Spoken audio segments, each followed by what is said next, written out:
Hello and welcome to Let's Talk. I am super excited to introduce you my sweet friend Amber and Liz that are going to be connecting with you all tonight and talking about element 22. As I was going through this and kicking everybody off for tonight, I actually reopened my life book to that page and I was like, dang, this has a lot of good stuff in there. And I was reading what I had wrote before and then adding to what really matters most. And Amber, I think you're in that season of your kids, two of them getting married, two of them graduating, one from high school, one from college, and really connecting to your family and what matters most. And so I'm excited to hear you ladies on element 22 and what you have to share. Yeah, thanks, Amy. So happy to have Liz Jensen as my co-host. Liz has been coaching, oh my gosh, Liz, how long have you been coaching? A dozen years or so? Oh, 13 plus years, yeah.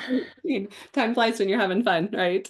And I love this element, and it's all about the well-being chart. And, as we were preparing, I don't know if this happened to you, Liz, but I found myself assessing my own well-being where I am right now in this really busy time of life.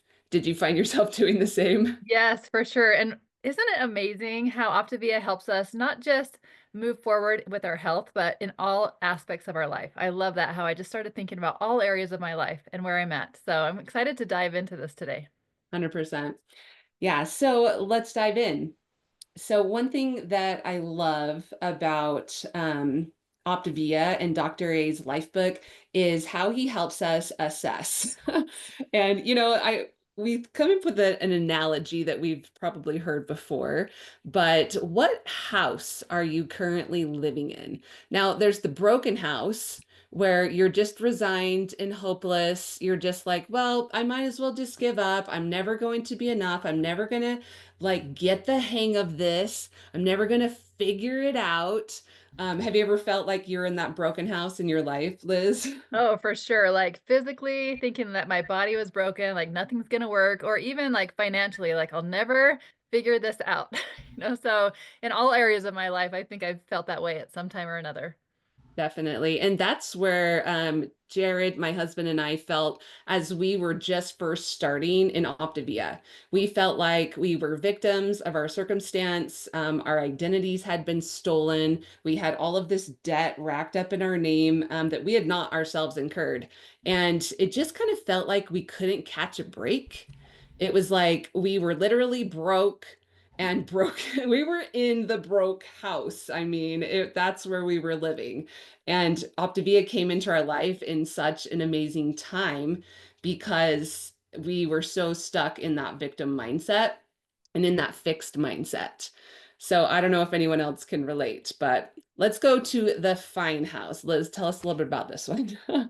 I love this because when I think about that transition from the broken house to the fine house, I literally think that someone was just giving you a hand, like to move out of that.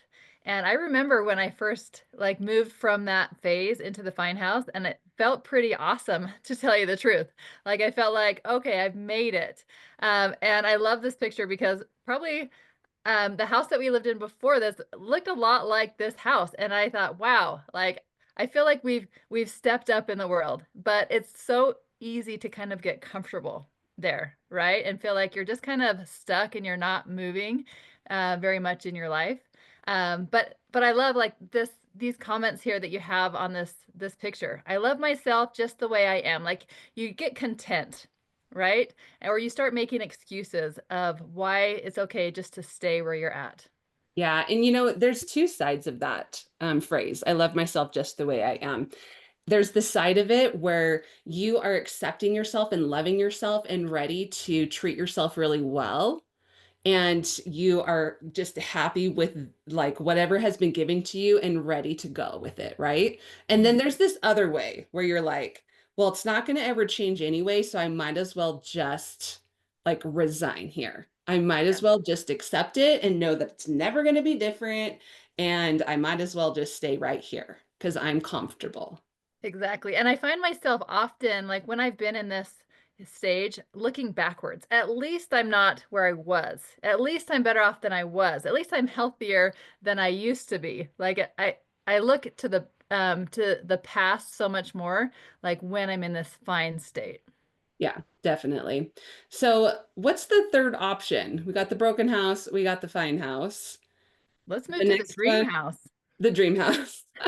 And, a lot of people, they think, oh, I don't need the big mansion. I don't need a Ferrari. And honestly, like, I don't either.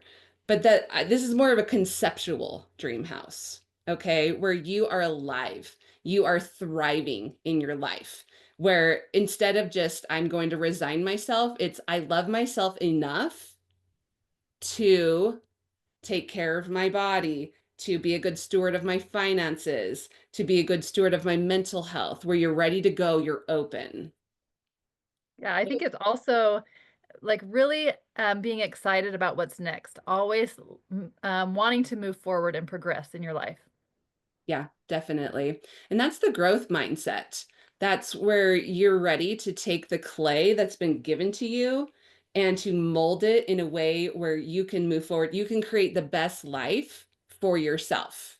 And someone put in the chat, like, I don't need the Ferrari. I want it. You know what? If you want a Ferrari, that's great. Like that's the point.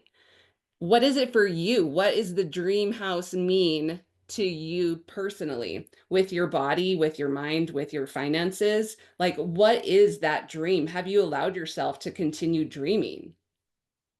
And I saw someone in the comment that said, "I'm in the moving truck now." So, it's fun. One thing I love about our program is we really teach about one healthy habit at a time. It's not jumping from the broken house right into the dream house and thinking that, we've arrived and we're going to settle in, but it's about like those small baby steps moving forward. And I love that.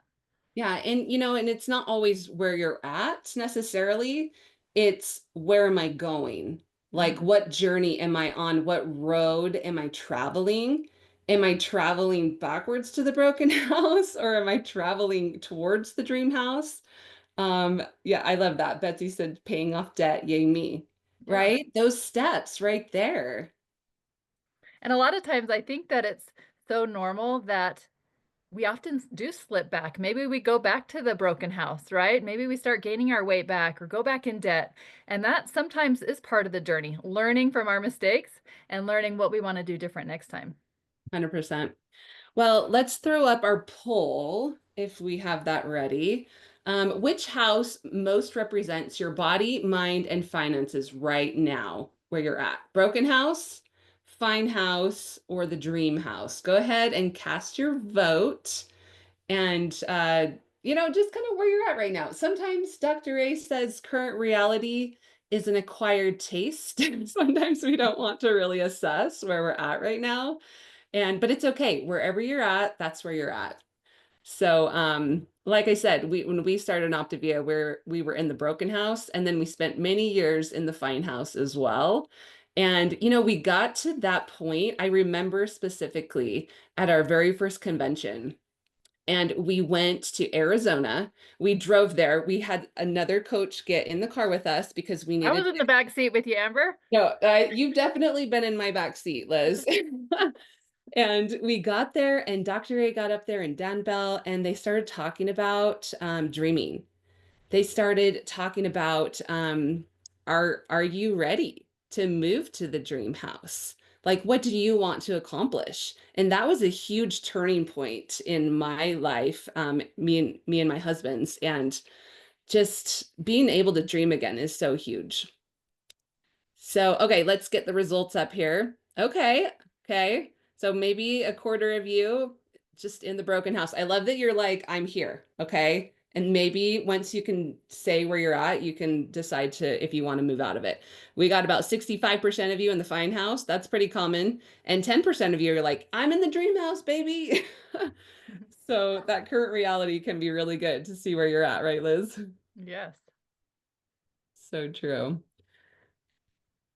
I think that's the first step, just consciousness, like owning where you're at and just being conscious of it. 100%. So, what does well-being even look like? How many of you have read this Element 22 before? And, Sometimes we start doing the comparison game. And a lot of times that does, to Liz's point, happen in the fine house, you know? Are you comparing yourself in the past? Are you comparing yourself to others? Well, my house looks like my neighbor's and it's better than that broken house. And at least I have blah, blah, blah, right? And it's not right or wrong if you're in comparison. It just is. Just taking that assessment and being like, oh, okay, I'm kind of in comparison right now, just seeing where you're at. Yeah. I was thinking today that this is very much like living above the line or below the line. So often we visit below the line, but when we notice that we're living there and we're staying there, that's a good clue that we're moving backwards. We're moving back into the broken house. Like, so it's just good to just be aware of it for sure. Yeah. And versus the creation game. And so creation, that's that growth mindset. That's where you visualize what you want. You go, okay, I can see where I'm at. I can see my current reality, but where do I want to go? Like, what's my trajectory? And maybe that's the best version of you. And instead of at least, it's at best. What could I do when I'm at my best? Mhm. One thing that I think is really helpful is learning how to dream a little bit and having that clear picture about what that version looks like of yourself. And I like to do this with my clients is have them close their eyes and visualize what the best version of them looks like. And you can do this with me, but to close your eyes and think of what does healthy Liz look like? What does healthy Liz choose? What is she wearing? What does she feel like when she walks into a room? Who is she surrounding herself with? What is she reading? What is she watching? How is she spending her time? How is she feeling when she goes and exercises? And so that helps me so much that when I'm making a choice, like at a restaurant, what am I going to order? I actually visualize what does healthy Liz do? And I try to choose that. And so having that clear picture of what the best version of you looks like really does help you when you're making choices. I love that, Liz. Who is healthy Liz hanging out with? Hmm. Like, congrats to the hundreds and hundreds of people that we have on tonight because you're hanging out with the healthy community right now. And that is a good step in the right direction because we end up being like the people we hang out with most, right? Exactly. So true. Or when you're going to a restaurant, who are you going with? Are you going with people who are going to, I don't know, nudge you to make good decisions or healthy decisions or, I don't know. It's just like that whole visualization. Like, how does your entire environment play out in the healthiest version of you? Yeah, I actually heard a study about that, how yes, we become like the people that we're around. And if we're around people that drag us down or take us in the opposite direction, it actually has a greater effect on us than positive people. So really be mindful about who you surround yourself with, not just your best friends, but even who is in a 25 yard radius of you can affect your energy also. Yeah, it's crazy. I love that. Okay, so let's talk about the failure success scale right now. So Dr. A talks about this in the life book that this is what a lot of people think of when they're talking about being successful in life, right? And this is just one of the axes. So this is like the external financial success. This might be like your status, your house, your car, your job. Um, but another part of that is just this question. Do you have the means to live the full life that you really desire? Because sometimes people will downplay finances a lot or they will upplay it. Like, oh, finances are everything and I need the car and the house. And then some people are like, oh no, like I don't need any money and money's bad. And it's so funny to see the extremes. And when it comes down to it, the failure to success scale, it's just one portion of the entire well-being. And it is part of life, right? Having the means to be able to live the full life that you desire. Now, when we base all of our success scale just on this, that's where we start to get into trouble, right? Yeah, for sure. I think there's so many aspects to it.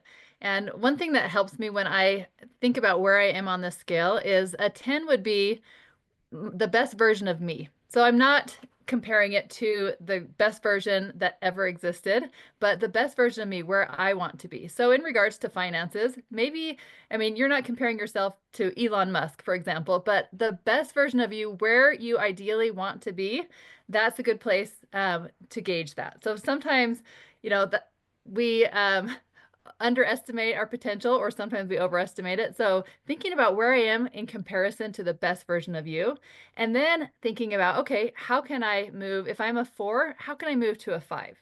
Not just to a 10 overnight, but how can I baby step forward on that scale?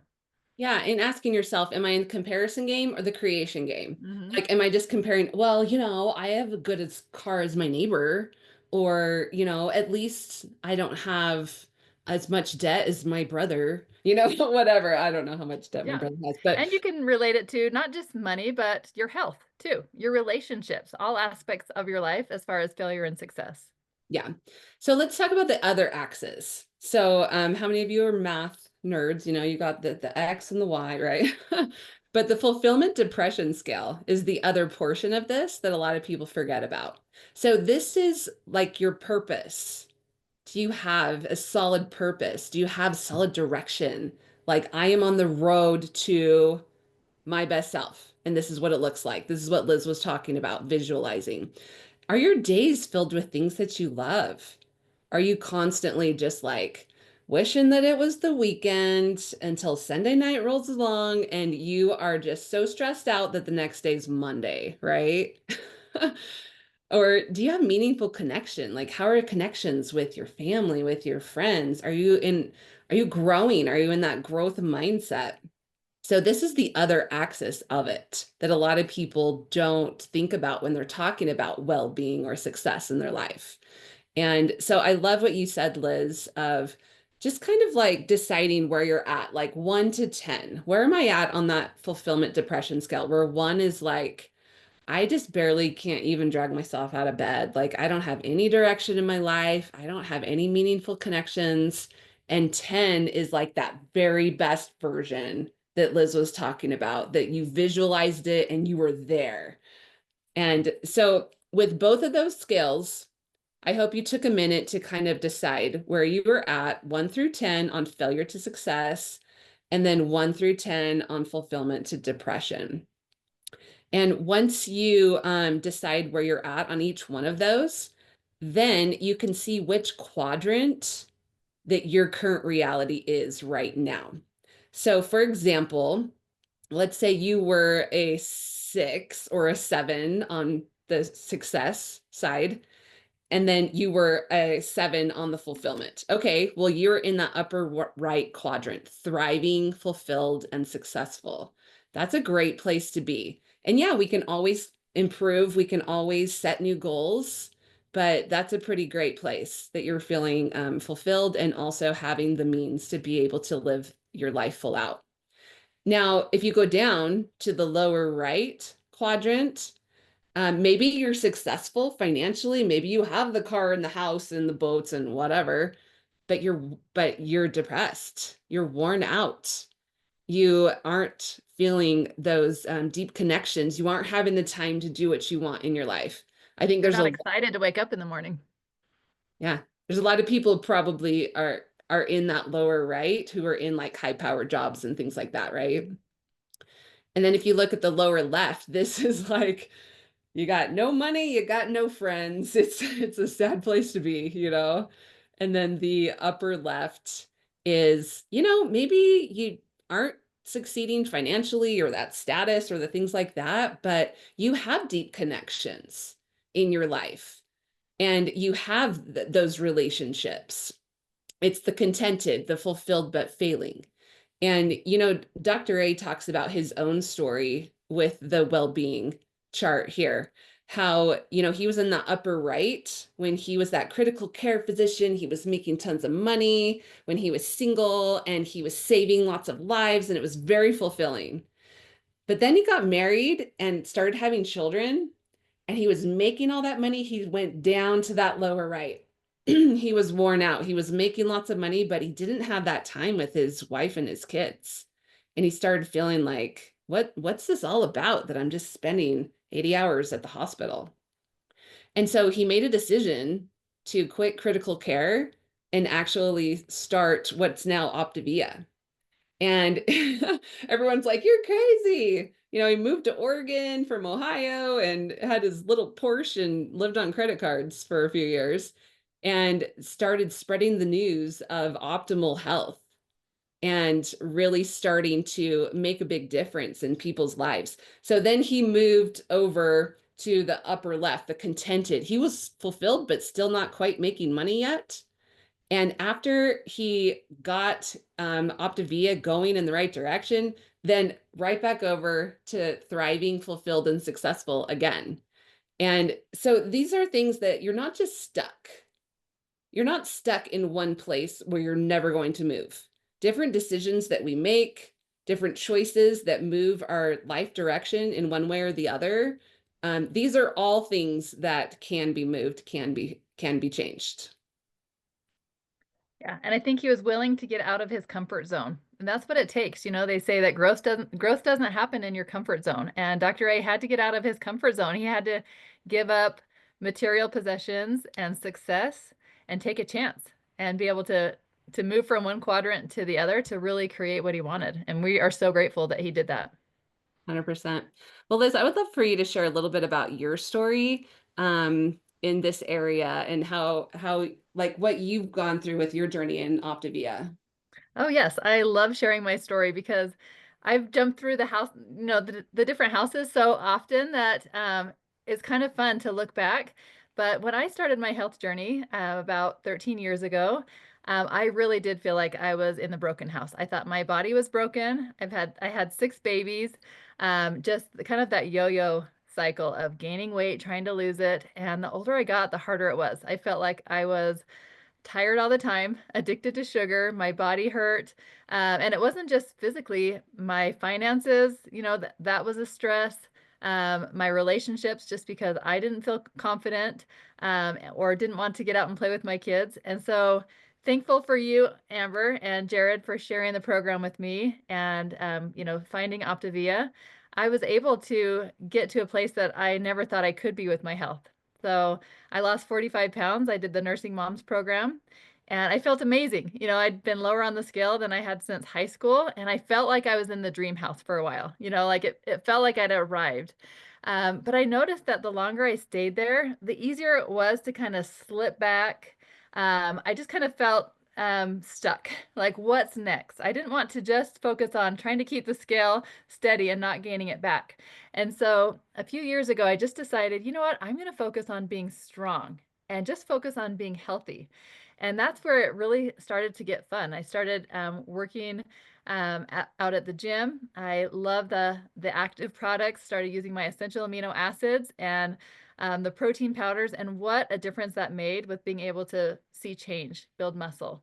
And so, so often that happens when we reach our goal. We feel like we crossed the finish line, but we forget that there's not a finish line to health. We always have something that has to move us forward.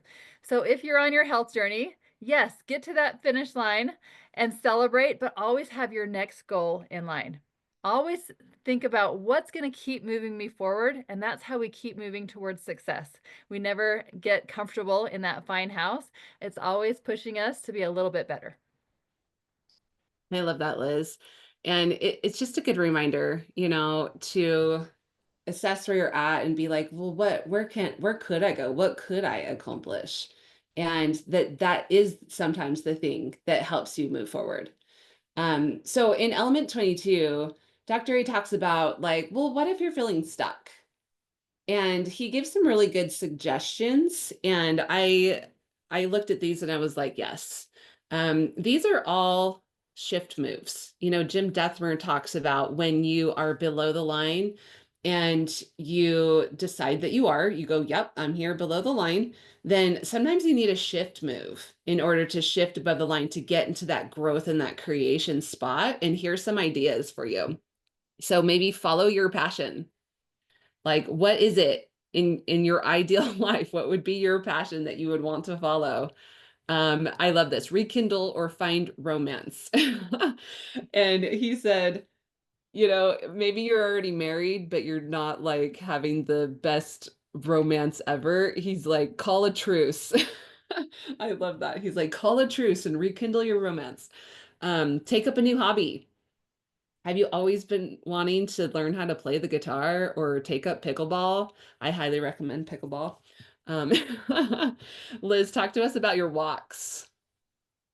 My walks, well, I don't know what you're referring to, but I love to walk. I have a dog and we go out walking every morning and it's just part of my routine. Rain or shine, I'll be covered in snow. It doesn't matter. I just learned to dress warm, but it becomes just part of who I am. And, another one you have on there is start a business. That honestly is the thing that's kept me moving forward, is that decision to become a coach. I wanted it to become part of who I was, my identity. I knew that it would be so much harder to move backwards if I was helping others move forward and I was in this community for the long run. So I just remember how excited I was when I started coaching. I had a hard time sleeping. I was excited to talk to my clients. I was excited to get those texts from clients having success. And so that was a great thing for me and a blessing in my life, is being able to not just get healthy, but also financially healthy too, and help others do the same thing. 100%, Liz. There is something really great about when you've been coaching for several years and you start like dreaming, like you're like calling clients in your dreams, you're thinking of ways you can talk about health with people, you're presenting in your sleep. Definitely Liz and I are probably at that Yes. that spot, as well as Amy. But just kind of thinking overall with this element 22, like where you're at with your well-being, and if you are feeling stuck, what could shift you? And on both of those axes, if you're feeling stuck in your finances, what could you do? Maybe you would want to look into becoming a coach. I know that that helped my finances take a 180-degree shift from where we were at broke and broken starting in Optavia to thriving in all areas, healthy body, healthy mind, and healthy finances. And that is because of the skills and the community and also the opportunity that Optavia brought into our life. So thanks everyone for being on, learning a little bit more about well-being, and I'm going to kick it back over to Amy. Ladies, that was so amazing. I love the analogy of the houses, the broken, the fine, and the dream. And I think you do move through that. Like Liz, you were saying, there's not an end, right, to your journey. And the macro habits, right, of healthy surroundings, who we are around makes a huge difference. And in that element, Dr. A talks about, are you happy? Are you doing what you really want? Are you financially successful? Can you do the things you want and have the things you want? And as you guys, the ladies were talking, you get to rewrite your story. And the habits of health, the system comes in to help you rewrite that story. And that's what I loved about element 22. It just awakens you to where are you at on that scale. And as you even see with Dr. A, he was in different spots on that scale, but as he got around different community and he started pursuing what mattered most to him, he moved in those four corners too.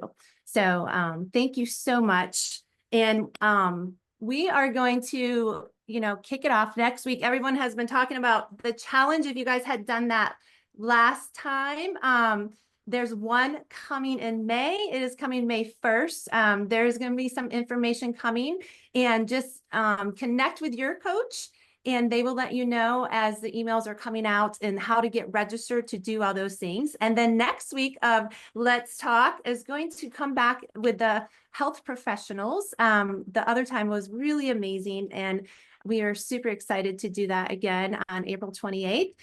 So thank you guys, and we will see you for next Monday for Let's Talk.